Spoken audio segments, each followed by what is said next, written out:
সর্বোপরি ওসমান হাদির বিদায়ে আমি মনে করি বাংলাদেশের অপূরণীয় ক্ষতি হয়েছে। আমার ব্যক্তিগত অনুভূতি হচ্ছে, আমি যা বলতে চাইতাম, আমি ব্যক্তিগতভাবে যা বলতে চাইতাম, আমি দেখতাম সেই সেম কথাটাই ওসমান হাদি বলতেছে।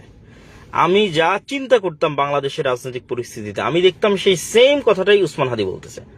আমি বাংলাদেশে আর দ্বিতীয় কাউকে পাইনি গত 15 বছর, গত 30 বছর, গত 20 বছর, যে আমি যেটা চিন্তা করি সেটা বাংলাদেশে কেউ বলতেছে। ফলত ওসমান হাদির মৃত্যুতে আমার যেটা সবচেয়ে কষ্ট লাগতেছে, যে আমি মনে করতেছি আমার ভয়েসটা আজকে হারিয়ে গেল।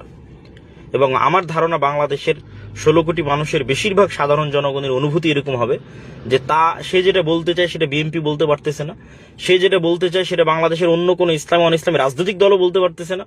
তার মুখের কথাটা, মানুষের মনের কথাটা স্ট্রেট ফরওয়ার্ড ওসমান হাদি বলতে পারত। অন্তত আমার অনুভূতি এটাই, যে আমি যেটা বলতে চাইতাম আমার এই দায়িত্বটা ওসমান হাদি পালন করত। তো এইটাই আমার সবচেয়ে কষ্টের জায়গা, যে এরকম হুবহু ওসমান হাদির মতো কেউ এই জায়গায় প্রতিনিধিত্ব করতে পারবে ভবিষ্যতে, এটা আমার কাছে খুব কঠিন মনে হয়। তবে একটা কাজ করতে পারে সবাই, সেটা হচ্ছে ওসমান হাদির মতো স্টাডি, তার বক্তব্যগুলো শুনে দেখেন, সে যে থিওরিগুলো দিত, সে যে আদর্শগুলোর কথা বলতো আধিপত্যবাদ বিরোধী, এই পয়েন্টগুলো নিয়ে আপনারা চরম স্টাডি করতে পারেন। সে কিন্তু এই জন্যই কালচারাল সেন্টার তৈরি করেছিল।